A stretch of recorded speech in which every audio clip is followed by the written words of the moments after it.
Welcome to this podcast on the Kushanas. This is an important topic for various competitive exams about the history of India. Just under 2000 years ago, Kushana Emperor Huvishka from 150 to 190 CE and his ministers faced an unprecedented problem that will perhaps resonate with the most heads of government today. It was a global pandemic of smallpox and measles that had originated in the Han Empire of China and was spreading around the known world.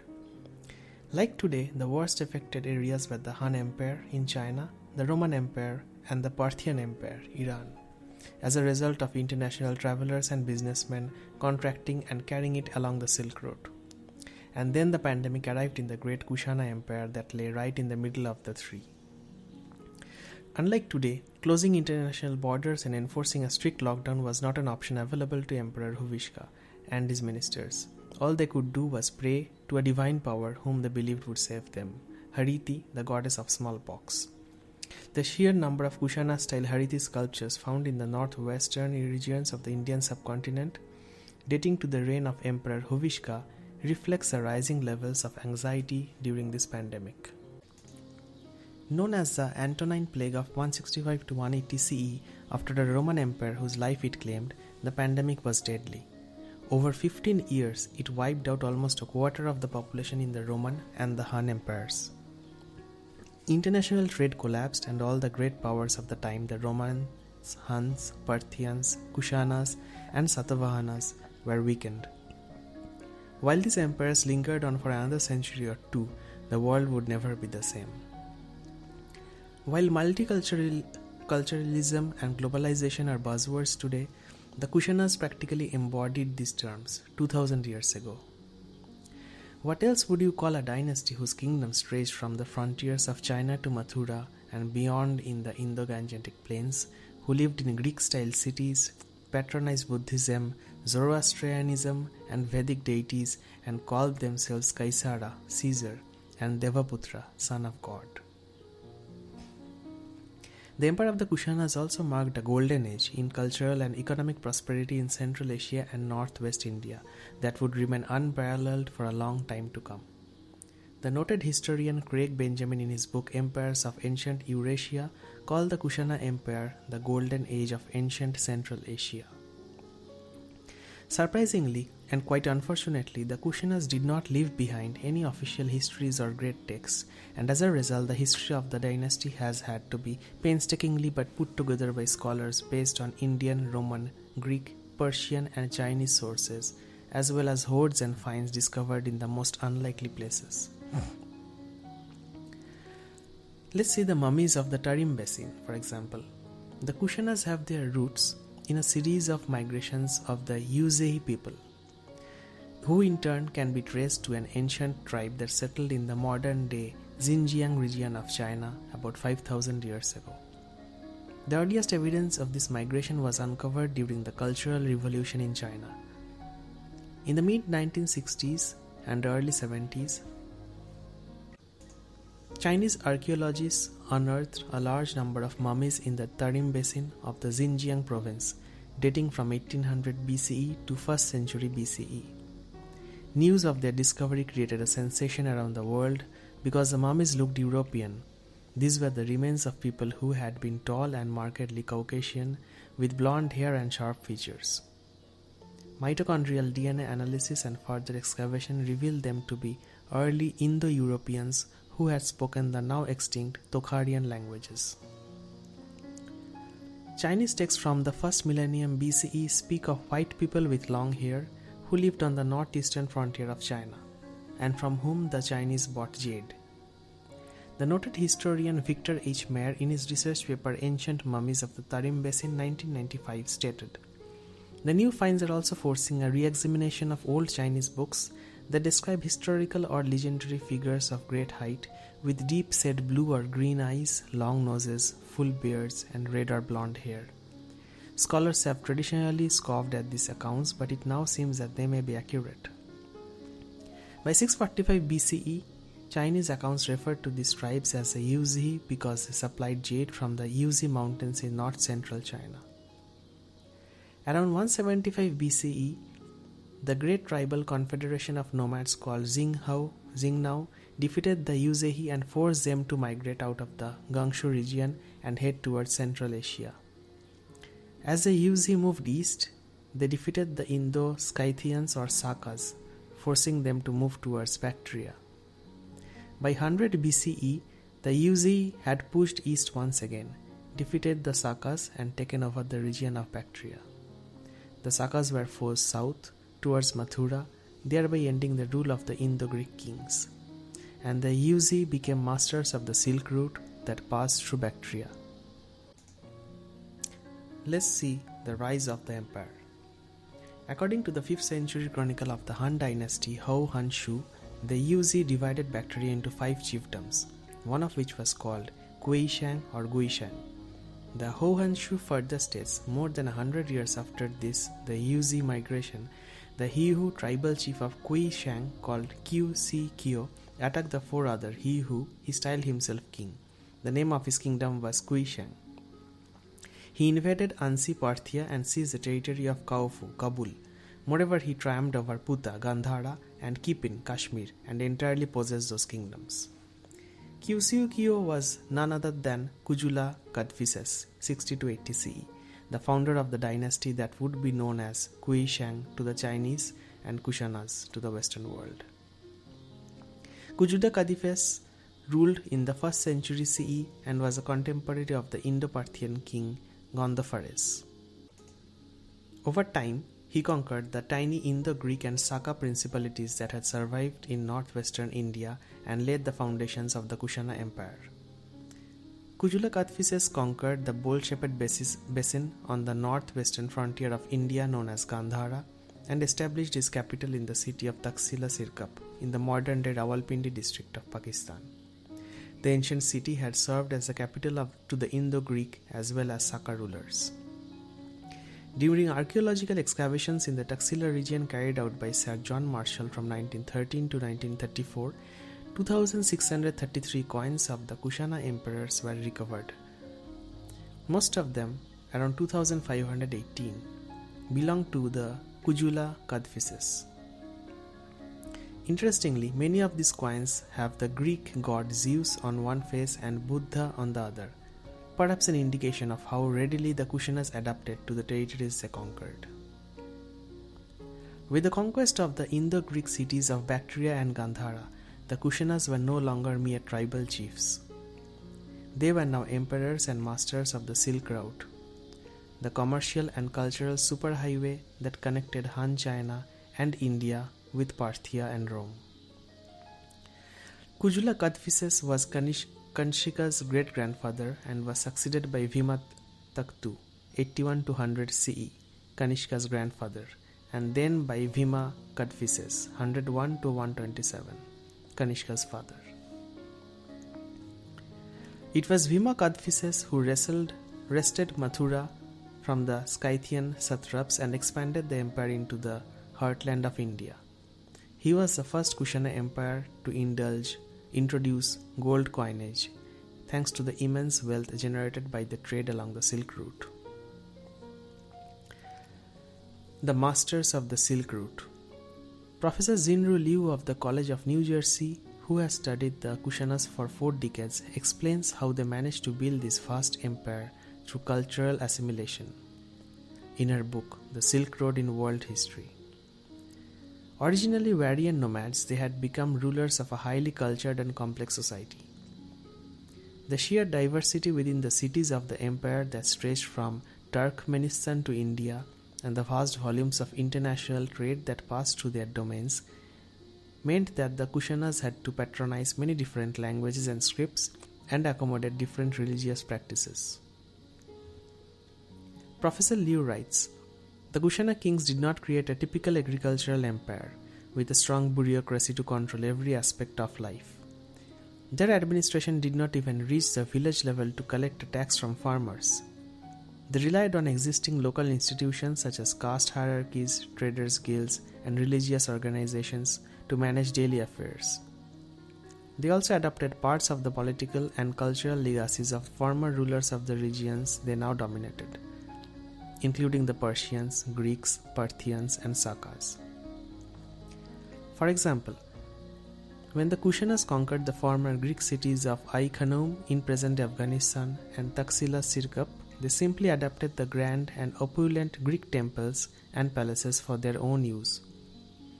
It was the Kushanas' cosmopolitan attitude that facilitated the trade that passed through their territory.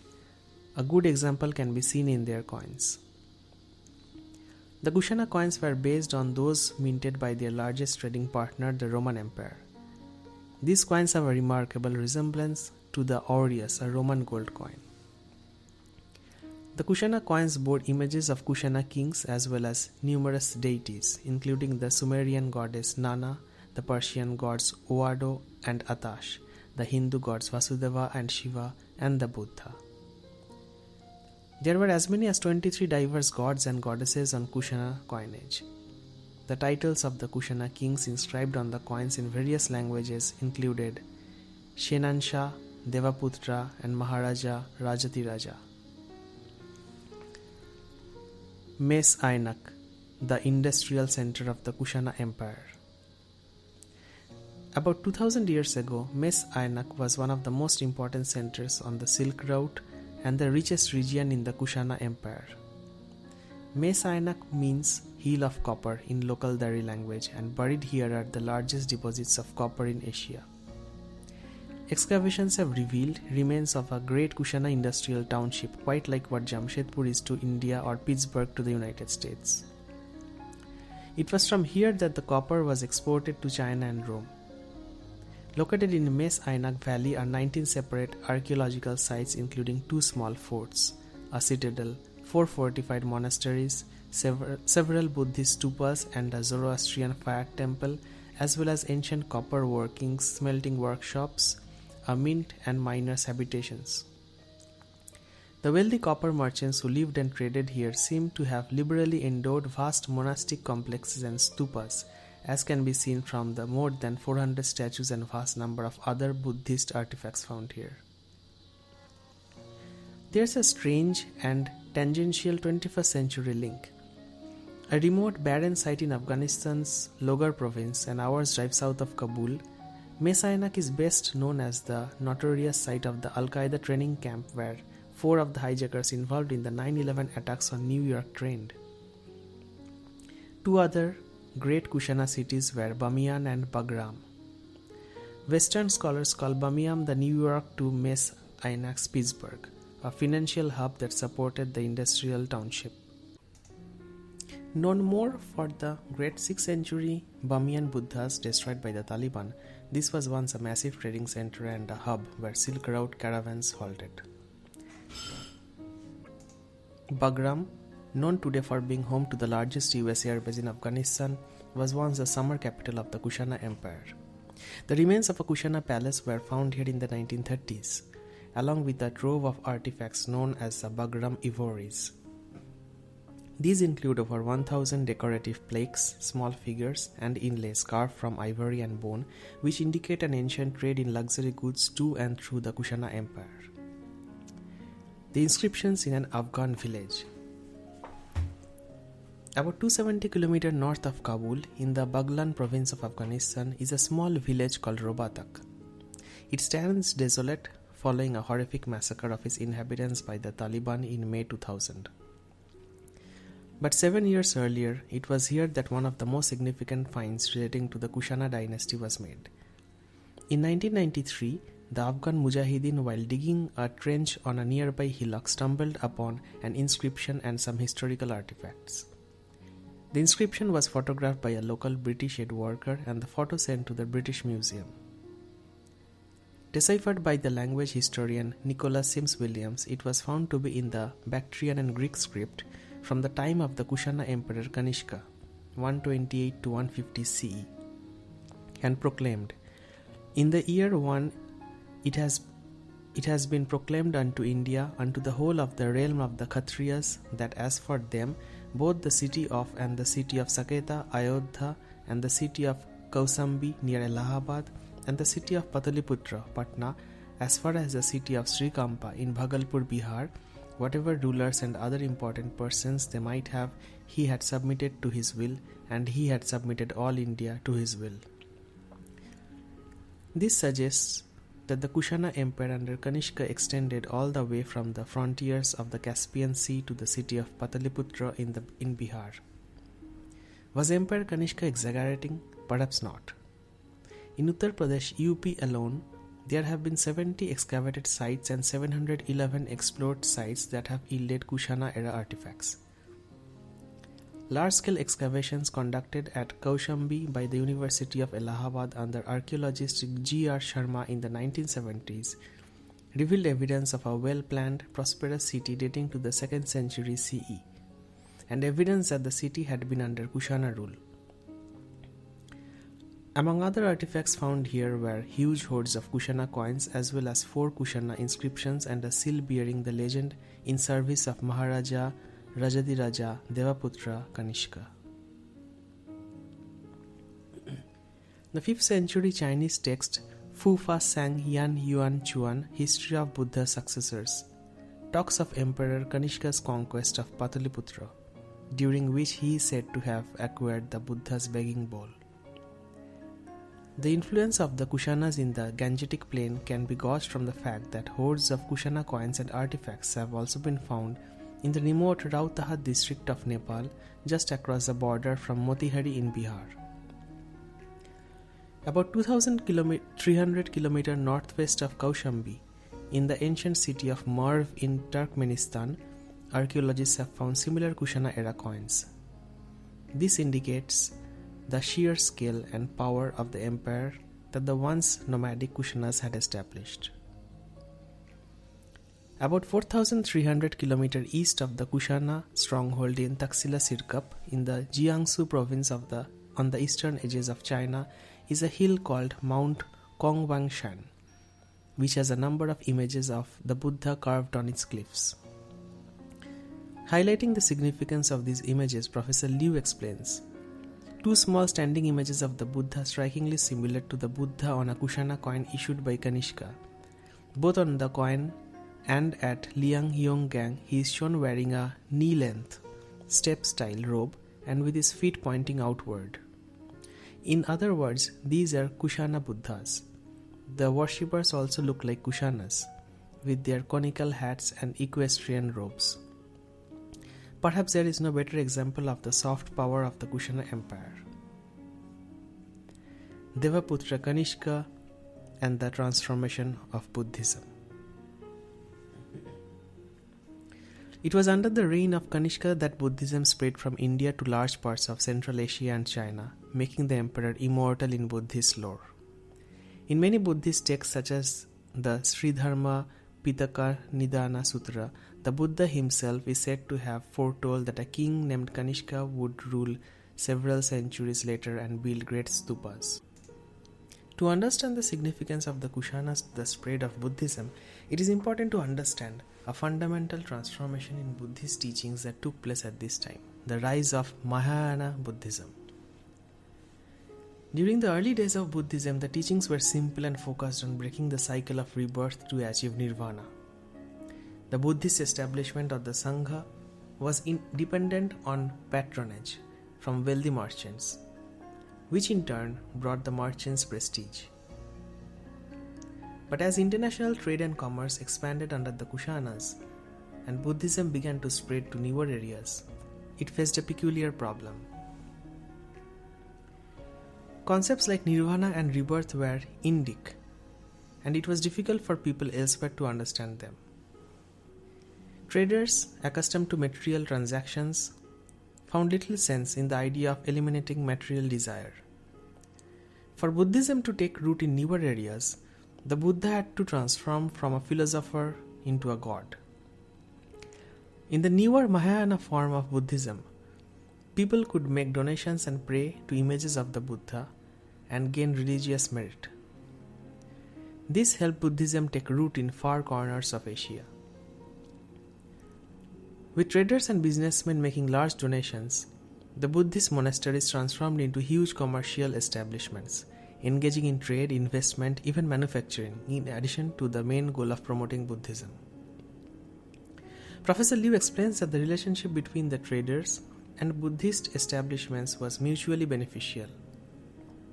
While merchants made large donations, the important Mahayana Buddhist texts such as the Lotus Sutra served to increase the value of silks, incense, corals, pearls, and lapis lazuli, the very goods that the merchants traded.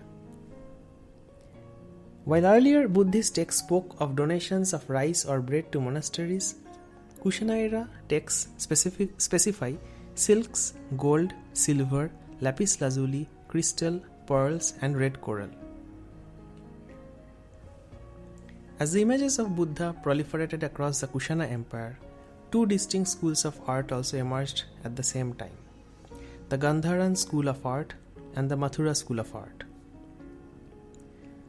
The Kushana cities Purushapura and Mathura. In the Gandharan region, a bowl-shaped valley, now in Pakistan, were the great cities of Taxila Sirkap, Pushkalavati, modern-day Charsadda, and Purushapura, modern-day Peshawar, flourished during the Kushana period. A distinct culture emerged that had a very strong Greco-Bactrian influence. This was because most of these cities had been established by the Indo-Greeks and Sakas, even if the Kushanas later made them their own. That heritage explains why the images of the Buddha created here resemble those found in Greece and Rome. Near the beginning of his reign, around 128 CE, Emperor Kanishka shifted his capital from Pushkalavati, Charsadda, to Purushapura or Peshawar. The reasons were strategic. Peshawar sat at the mouth of the Khyber Pass, along easy access to Kabul as well as Bactria. The Bara River, a tributary of the Kabul that flowed through here, made Purushapura's requirements of water for irrigation and for city's residents. Emperor Kanishka is said to have built and endowed a large number of stupas across the Gandhara region, the most prominent of which was just outside his capital, Purushapura, in a place known today as Shaji Ki Deri. This great stupa was once the tallest in the world. Even in the 5th century CE, the Chinese Buddhist monk Fa Hian visited and described it as the highest of all the towers in the terrestrial world. But over the centuries, it was reduced to rubble, and no trace of it remains today. It was only in 1908-09 that the stupa was rediscovered at all, during excavations carried out by the American archaeologist David Brainerd Spooner for the Archaeological Survey of India, ASI. Found inside was a Kanishka casket, a large copper reliquary that contained 3 bone fragments believed to be relics of the Buddha. These relics were taken to Mandalay in Burma by the British in 1910 and remain there today. Located 932 kilometers south of Peshawar was another major city in the Kushana Empire, Mathura. An important trading town on the Dakshinapath, the trade route to the Deccan, Mathura had a large population of Buddhist and Jain merchants, as well as a thriving cult of Vasudeva, an early avatar of Krishna. The school of art that emerged here had a more Indian influence than that of Gandhara. The deities and people depicted in Mathura art had Indian features and wore Indian-style clothes, in contrast to the Gandharan school, which was heavily inspired by the Greek style. In what was possibly an attempt to establish his legitimacy as a ruler, Emperor Kanishka and later Kushana kings seem to have stressed their divine origins and built Devakulas, literally temples of the divine family. In these Devakulas, the patron deities of the Kushana royal family as well as departed Kushana rulers would be worshipped. Archaeologists have uncovered 2 such temples, one in Mat, a village near Mathura, and another at Surk Kotal, an archaeologist site in Baglan, Afghanistan. The decline of the Kushana Empire. Emperor Kanishka was succeeded by first his son Vashishka 151-155 CE, who ruled for a short period of 5 years, and then by his other son Huvishka 155-190 CE, during whose reign the world faced the pandemic of smallpox and measles. His reign was a period of consolidation of the empire, which extended from Balkh in northern Afghanistan to Mathura in India. There have been studies on how the pandemic led to the decline of the Roman and Han empires. American historian A.E.R. Boak, in his paper Manpower Shortage and the Fall of the Roman Empire, 1955, explored how the outbreak of the 165 CE pandemic contributed to a decline in population growth in the Roman Empire, leading the military to draft more peasants and local officials into its ranks, resulting in lower food production and a lack of support for the day-to-day administering of towns and cities, thus weakening Rome's ability to fend off barbarian invasions. Similarly, noted Australian historian Ralph de Crespigny has studied how the horrors of the 15-year pandemic in China shattered the faith of the people in the divine mandate of the Han emperors. This led to the rise of faith-healing movements and the Yellow Turban Rebellion of 184 CE, a peasant revolt that contributed to the collapse of the Han Empire. Strangely, there have been no complete comparable studies on the pandemic stall on the Kushana and Satavahana empires in India. It is a question that is still waiting to be answered. By the time Emperor Huvishka was succeeded by Emperor Vasudeva, 191 to 232 CE, the pandemic was over. Vasudeva I was a great patron of Hinduism and Buddhism, especially the Vasudeva cult first emerging in Mathura. He is also the last Kushana emperor mentioned in Chinese sources. The end of Vasudeva's reign coincides with the start of the decline of the Kushana Empire. First, there were the Sasanian invasions of Bactria and what is now Western Pakistan. This was between 230 to 270 CE. To the east, most of the Indian territories, including Mathura, were then lost to the growing Gupta Empire. A series of rulers nicknamed Little Kushanas ruled till 350 CE, and then the name disappears from the pages of history. The rediscovery of the Kushanas. By the 18th and 19th centuries, all memory of the Kushanas had been lost. The only available references were to a king Kanishka named in Buddhist texts.